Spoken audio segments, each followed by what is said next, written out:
جو لوگ دین اور مذہب پہ نہیں چلتے ان کی ایک بری خصلت کا ذکر کیا ہے کہ یہ لوگ جلد باز ہوتے ہیں.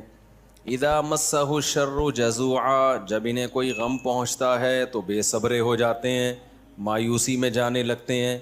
اور جب خوشی پہنچتی ہے، خاص طور پر خوشی کی ایک قسم اللہ نے بیان کی، دولت، مال، وہ بھی ایک خوشی کا ذریعہ ہے، تو منوعہ تو کنجوسی پہ اتر آتے ہیں. یعنی دل اور تنگ ہو جاتا ہے، یہ چاہتے ہیں کہ یہ ڈبل ہو جائے، ڈبل سے اور زیادہ بڑھ جائے. تو اس پر کئی ہفتوں سے بیان چل رہا تھا. فرمایا ان الانسان خلق ہلوعا اذا مسہ الشر جزوعا واذا مسہ الخیر منوعا الا المصلین. یہ قرآن کا جو اللہ ہے نا، یہ بڑا مزیدار ہوتا ہے. یہ ایک تلوار ہے. یہ کیا ہے؟ ایک تلوار ہے کہ چند لوگ ایسے ہیں کہ دیکھیں، دو ہی کنڈیشن میں انسان کا پتہ چلتا ہے نا کہ خوشی میں کیسا ہے اور غم میں کیسا ہے. نارمل حالات میں تو سب نارمل ہی ہوتے ہیں. مسئلہ پتہ چلتا ہے جب شادی بیاہوں میں دیکھ لو نا، آپے سے باہر آ جاتے ہیں. دیکھا ہے نا آپ نے؟ شادی بیاہوں میں ایک دم لمٹ کو کراس، اور غموں میں بھی لمٹ کراس کرنا شروع کر دیتے ہیں لوگ. تو اللہ تعالیٰ نے الا المصلین فرمایا کچھ لوگ ایسے ہیں جو ایسے نہیں ہیں، جن کے اندر یہ برائیاں نہیں ہیں. وہ غموں میں صبر کرتے ہیں اور خوشیوں میں شکر کرتے ہیں اللہ کا. جب کوئی خوشی ملتی ہے تو اللہ کا شکر کرتے ہیں. جیسے دولت ملی تو ان کے صدقات و خیرات اور زیادہ بڑھ جاتے ہیں. صحت ملی تو اور ان کے اندر تواضع پیدا ہو جاتی ہے. یہ کون لوگ ہیں؟ جو اللہ پر پکا ایمان رکھتے ہیں، جن کو اللہ کے وجود کا یقین ہے. ان کو یقین ہے کہ کسی نے ہمیں بنایا ہے اور وہ ہماری ایک ایک عمل پر مطلع ہے. جو کچھ اس دنیا میں ہوتا ہے اس کی مرضی سے ہوتا ہے، اس کی مرضی کے بغیر کچھ بھی نہیں ہوتا. اگر ہمیں کوئی غم آیا ہے تو یہ اس نے دیا ہے، یہ اتفاق سے نہیں ہوا. سارا مسئلہ پھڈا کھڑا ہوتا ہے جب آپ کس چیز کو بائی چانس سمجھ لیتے ہو. بائی چانس ایسا ہو گیا تو آدمی کہتا ہے یار نہ ہوتا تو کتنا زبردست تھا یار. مثال کے طور پر آپ جا رہے ہو، ٹینکر ہے یا کنٹینر ہے. اب کیا ہوا کہ آپ بائک پہ، کئی بائکیں نکل گئیں کنٹینر کے لیفٹ سائڈ سے نا. آپ کا جب نمبر آیا تو اتفاق سے کنٹینر کا جو ٹائر ہے نا وہ کھڈے میں آ گیا اور وہ کنٹینر الٹ گیا آپ کے اوپر. باپ بولو گے یار 20 لوگ بائکوں والے نکل گئے یہاں سے، ہے بھائی میری ہی قسمت تھی کہ یہ کھڈے میں آنا ہے ٹائر اور یہ میرے اوپر ہی گرنا ہے. یار یہ تھوڑا سا 1 سیکنڈ آگے پیچھے ہو جاتا تو میں بچ جاتا. یہ چیز انسان کو ٹینشن میں ڈالتی ہے. کاش یہ نہ ہوتا، کاش یہ نہ ہوتا، کاش یہ نہ ہوتا. نبی نے کیا فرمایا؟ یہ جو کاش کا لفظ ہے، لو کا لفظ ہے، اگر مگر کا لفظ ہے، یہ شیطان کا کلمہ ہے. ایسے موقع پہ کافر کہے گا یوں ہوتا تو یوں نہ ہوتا. مسلمان کہتا ہے یہ ہونا تھا، یہ خود سے نہیں ہوا. یہ کس نے کیا ہے؟ اللہ نے کیا. رفعت الاقلام وجفت الصحف، نبی نے فرمایا اللہ نے تقدیر جس قلم سے لکھی ہے، لکھ دیا نا اللہ نے یہ ہوگا، اتنی بائکیں گزر جائیں گی، یہ والی بائک جب آئے گی تو اسی وقت ٹائر کھڈے میں آئے گا. حالانکہ اس سے بڑے بڑے کھڈوں میں پہلے آ چکا ہے مگر کنٹینر گرا نہیں، صرف لوز ہوا تھا اس وقت. شروع میں نا وہ کنٹینر لوز ہو رہا ہوتا ہے مختلف کھڈوں میں آ کے، گرانا اس کے اوپر ہے. اللہ بچائے یار ہمیں ان مصیبتوں سے. میں بائک چلاتا تھا نا تو مجھے یاد ہے یہ کراچی کے جو ٹرک ہیں ان کو بائک والے تو نظر ہی نہیں آ رہے ہوتے. تو کنٹینر کا ٹرک بیٹھا ہوا تھا، ٹرک والا بیٹھا ہوا تھا اوپر، بہت اوپر، جیسے عرش معلیٰ پہ بیٹھا ہوا ہے وہ. میری چھوٹی سی بائک تھی. اب میں جب سائڈ سے نکالنے لگا تو وہ اس نے ٹرن مار دیا. مجھے پتا تھا کہ میں اب گروں گا اور یہ ٹائر میرے اوپر آئے گا. میں نے زور سے چیخ ماری کیونکہ اس کو وہ گلاسز میں بھی میں نظر نہیں آ رہا تھا. سائڈ گلاسز جو ہوتے ہیں نا، وہ بائک والے تو اتنے نیچے ہوتے ہیں، وہ یہ گلاسز میں ان کو قریب والا بائک والا نظر نہیں آتا. میں نے زور سے چیخ ماری تو وہ ڈرائیور جھانک کے اس نے مجھے دیکھا اور زور سے کہکا لگا کے ہنسا. اس نے کہا بچ گیا, یعنی اس کو یہ تھا کہ یار یہ بیچارہ بھی گیا تھا مولانا صاحب. تو ہم کیا کرتے ہیں کہ یار یوں ہو جاتا تو یوں نہ ہوتا, یہ ہو جاتا تو یوں نہ ہوتا. نبی نے فرما دیا رفعت الاقلام. مسلمان کیا سوچتا ہے بھائی, جس قلم سے اللہ نے تقدیر لکھی ہے, جس کے بارے میں جس وقت جو جو ہونا ہے وہ لکھ کے اللہ نے قلم اٹھا کے واپس رکھ دیا. تو نبی صلی اللہ علیہ وسلم نے بھی ہمیں یوں ہی سمجھایا ہے, فرمایا کہ اللہ تعالیٰ نے قلم سے لکھوایا. ہمیں نہ سمجھانے کے لیے مختلف طریقے استعمال کیے گئے ہیں تاکہ ہمیں یہ سمجھ میں آ جائے کہ جو ہوگا نا قیامت تک وہ پہلے سے لکھ دیا گیا ہے, اس میں ذرہ برابر بھی اب تبدیلی ممکن نہیں ہے. اس لیے اس میں اگر مگر کرنا, یوں کر لیتا, یوں ہو جاتا, یوں کر لیتا. اب یہ گیا بھائی, اب یہ پاگل پنے والی باتیں ہیں, سب کچھ ہو چکا ہے. تو یہ سمجھانے کے لیے ہمارے نبی نے فرمایا ہمیں کہ سب سے پہلی جو چیز اللہ نے پیدا کی وہ کیا, قلم. اور قلم سے کہا لکھ. اب لکھا جا رہا ہے. اللہ کو یہ لکھنے کی ضرورت نہیں تھی کہ حاکم اعلیٰ اللہ ہے, یہ لکھنے کی اللہ کو ضرورت بولو ہے نہیں, کیونکہ اللہ خود ہی بنا رہا ہے نا, تو خود ہی ہے سب کچھ. اللہ کو یہ لکھنے کی ضرورت تھی کہ میں جو قانون سازی آگے کروں گا وہ کس اصول کے تحت.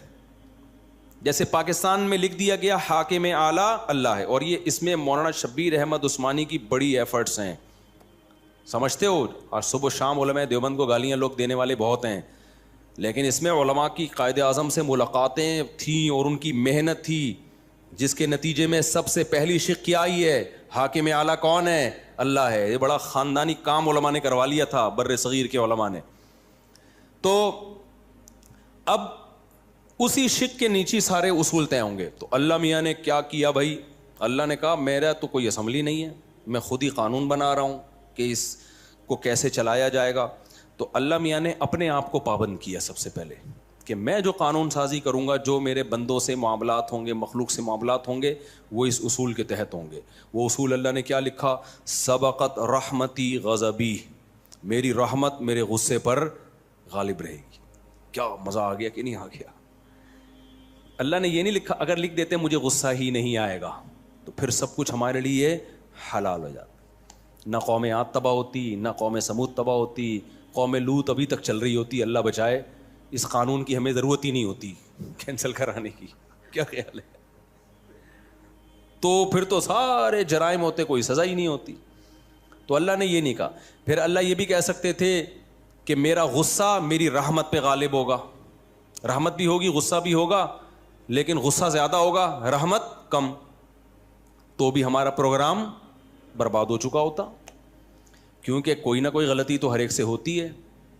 تو اللہ کو اس پہ غصہ آتا, اللہ کو سزا تھوڑی سی بھی دے دیتا نا اللہ تعالیٰ, تو وہ تھوڑی سی بھی ہمارے لیے عبرت کے لیے کافی ہو جاتی. تو اللہ نے کہا کہ نہ میری رحمت ہمیشہ میرے غصے سے کہاں رہے گی, آگے آگے. غصہ اصل نہیں ہے, اصل اللہ کی رحمت ہے. غصہ جب آئے گا جب کوئی بہت زیادہ اللہ کے حکام کو توڑ کر اس کو غضب دلائے گا. تو اس کے اللہ نے اصول کیا رکھے دیکھو. اللہ نے کہا اگر کسی سے گناہ ہو جاتا ہے فوراً عذاب نہیں آئے گا, توبہ کا اس کو موقع دیا جائے گا. تو اس کا مطلب رحمت غصے پہ غالب ہے کہ نہیں ہے. پھر اگر دوبارہ ہو گیا دوبارہ چانس دوں گا اس کو. تیسری دفعہ ہو گیا تو تیسری دفعہ چانس دوں گا. چوتھی دفعہ ہو گیا, بولو نا, چوتھی دفعہ چانس. پانچویں دفعہ گناہ ہو گیا, پانچویں دفعہ چانس. حدیث میں آتا ہے نا, ایک شخص نے ایک بندے کو قتل کیا, اللہ نے چانس دیا توبہ کر لے. اس نے دوبارہ قتل کیا, اللہ نے چانس دیا توبہ کر لے, نہیں کی توبہ. تیسرا بندہ قتل کیا, اللہ نے چانس دیا اب توبہ کر لے, اس نے کہا, اس نے نہیں کی توبہ. چوتھا, پانچواں, کتنے مار دیے, 99.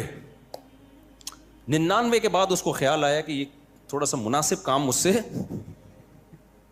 تھوڑا نامناسب چل رہی, اللہ کو کیا منہ دکھاؤں گا.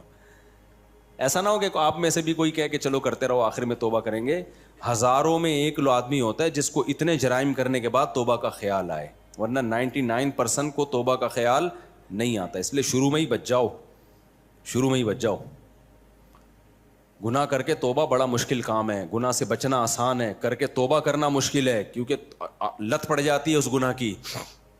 دیکھو جو شراب نہیں پیتے بچے ہوئے ہیں, آسان ہے نا, پی کے چھوڑنا آسان ہے مشکل ہے؟ مشکل ہے. تو 99 کے بعد اس کو خیال آیا, پھر 100 مار دیے, پھر خیال آیا. تو یہ اللہ کی رحمت ہے, 100 کے بعد جب توبہ کی ہے تو اللہ نے 100 کے 100 قتل معاف کر دی. تو رحمت غصے پہ غالب ہے یا نہیں ہے؟ لیکن اللہ نے کہا کہ اگر موت کا وقت آ گیا نا تیرا اور اب تو توبہ کر رہا ہے, اب معاف نہیں ہوگا. کیونکہ اب بھی اگر معافی کا آپشن ہو پھر تو سارے کریں گے, تو پھر غضب, پھر اس کا مطلب اللہ میں غضب ہے ہی نہیں. تو اللہ نے ایک شک جو لکھی تھی وہ یہ نہیں لکھی تھی کہ میں ہمیشہ رحم ہی کروں گا, غصہ نہیں کروں گا. اس میں غصے کا تذکرہ تھا, لیکن کہا کہ رحمت غصے پر غالب رہے گی. تو اب اگر کوئی موت کے وقت توبہ کرتا ہے, کیونکہ موت کے وقت تو عالم برزخ نظر آنا شروع ہو جاتا ہے, فرشتے اور عذاب آنکھوں سے دیکھنا شروع کر دیتا ہے. دیکھنے کے بعد تو فرعون بھی ایمان لے آیا تھا بھائی. ہزاروں بچوں کا قاتل 20 دفعہ سمجھایا گیا, موسیٰ کلیم اللہ کو بھیجا گیا, اتنے بڑے پیغمبر کو معجزے دکھائے گئے, سب کچھ, اس کی کھوپڑی میں بات نہیں آئی. بتایا گیا اب بھی توبہ کر لے. آخری چانس دیا گیا کہ بھائی سمندر میں راستے بن رہے ہیں, پانی میں, کیسا معجزہ, بنی اسرائیل وہاں سے گزر رہے ہیں, سمندر پھٹ گیا ان کے لیے, کتنا بڑا معجزہ دیکھا نا. وہاں بھی اگر توبہ کر لیتا تو اللہ معاف کر دیتا. کتنا بڑا اللہ نے اس کو آپشن دیا. اس کمبخت کو پھر بھی خیال نہیں آیا, اپنی فوجیں لے کے اسی راستوں میں اتر گیا جو کس کے لیے بنے تھے, بنی اسرائیل کے لیے. ابے بھائی یہ تو اس کے لیے اللہ نے تمہارے سامنے بنائے ہیں, ورنہ پانی ایسے کہاں پھٹتا ہے. دماغ کیا ہو گیا تھا خراب, اترا ہے اور پانی اللہ نے جوڑ دیا. تو یہ نہیں سدھرے گا. جیسے میں 4 شادیوں پہ بیان نہیں چھوڑوں گا نا, تو ہم تو غلط بات پہ تو نہیں اڑے ہوئے نا, صحیح بات پہ اڑے ہوئے. لیکن فرعون کس پہ اڑ گیا تھا, غلط پہ. تو فرشتوں نے بول دیا یہ نہیں سدھرے گا, یہ نہیں. اور واقعی جو برے لوگ ہوتے ہیں ایک حد تک جانے کے بعد پھر ان میں سدھرنے کا چانس ختم. اللہ تو توبہ کے لیے ہر وقت تیار بیٹھا ہے, لیکن پھر بندے کا چانس ختم, بندہ کرتا نہیں ہے توبہ. تو پھر کیا ہوا ہے, اللہ نے سمندر کو ملا دیا. جب ملایا ہے تو فرعون کا جب پانی حلق میں جانا شروع ہوا, فرعون نے کیا کہا, آمنت انہ لا الہ الا الذی آمنت بہ بنو اسرائیل. ہمارے استاد جب اس آیت کا ترجمہ کرتے, ہمیں درس جب قرآن ہم پڑھا رہے تھے نا ہمیں قرآن مدرسے میں, تو وہ اس آیت کے بڑا مزہ لے کے ترجمہ کرتے تھے. فرماتے تھے کہ دیکھو ساری زندگی فرعون ایمان نہیں لایا, مرتے ہوئے لائے تو بڑی ڈیٹیل سے لایا ایمان. انہو, یہ ہو ضمیر شان ہے. جو عربی گرامر جاننے والے طلبہ ہیں ان کو پتہ ہے ضمیر شان کسے کہتے ہیں. اس کا ترجمہ یہ ہوتا ہے کہ قصہ یہ ہے, کہ بات یہ ہے, کہ اس کو ضمیر قصہ بھی کہتے ہیں. یعنی جب آپ کوئی بات شروع کرنے سے پہلے تمہید باندھتے ہیں نا کہ ایکچولی بات یہ ہے کہ, تو اس کے لیے ہو ضمیر لائی جاتی ہے, اس کا کوئی مرجع نہیں ہوتا. تو فرعون سے موسیٰ علیہ السلام ساری زندگی یہ مطالبہ کرتے رہے کہ تو ایک دفعہ زبان سے کہہ دے آمنت باللہ, میں کس پر ایمان لایا, اللہ پر. یہ سینٹنس زبان سے نکال دے. فرعون اتنا سا مختصر جملہ بھی زبان سے نکالنے کے لیے پوری زندگی تیار نہیں ہوا, بلکہ اوٹ پٹانگ باتیں کرتا رہا. لعلی ابلغ الاسباب, لاؤ سیڑھیاں لے کر آؤ, میں ذرا آسمان پہ چڑھ کے دیکھوں. اطلع الی الہ موسیٰ, موسیٰ کے خدا کو جھانک کے دیکھوں ہے بھی یا نہیں ہے. اس طرح کی فضول باتیں کرتا تھا جیسے آج کل ملحد لوگ کرتے ہیں کہ اللہ نظر کیوں نہیں آتا. ساری زندگی اوٹ پٹانگ باتیں کرتا رہا. اور جب پانی منہ میں جانے لگا ہے, اس کو پتہ چلا اب ہم گئے, تو کیا کہتا ہے, آمنت انہو, میں ایمان لایا. بات نہیں, ایک اور جگہ کا انہو, وہ آیت میرے ذہن سے نکل رہی ہے اس وقت, کہ آمنت انہو لا الہ الا الذی آمنت بہ بنو اسرائیل, میں ایمان لایا اس بات پر, انہو کہ بات یہ ہے کہ اس اللہ کے سوا کوئی معبود نہیں ہے جس پر بنی اسرائیل ایمان لے کر آئے ہیں. تو اس سے پہلے اس نے ضمیر شان لا کے پوری تمہید باندھی ہے, بات یہ ہے کہ, ٹھیک ہے نا. تو ہمارے استاد فرمایا کرتے تھے کہ گویا فرعون بزبان حال یہ کہہ رہا تھا فرشتوں کو, بھائی ایک منٹ ذرا ٹھہرو, بات تو سنو, ٹھیک ہے نا. بات یہ ہے کہ ایکچولی بات یہ کہ, اس کی مثال ہے جب ہم کسی چور کو پکڑ کے چترول لگاتے ہیں نا, رنگے ہاتھوں پکڑا گیا ہو, تو وہ یہ نہیں کہتا میں چور نہیں ہوں, اس کو پتہ یہ تو رنگے ہاتھوں چوری کرتے ہوئے پکڑا گیا ہے.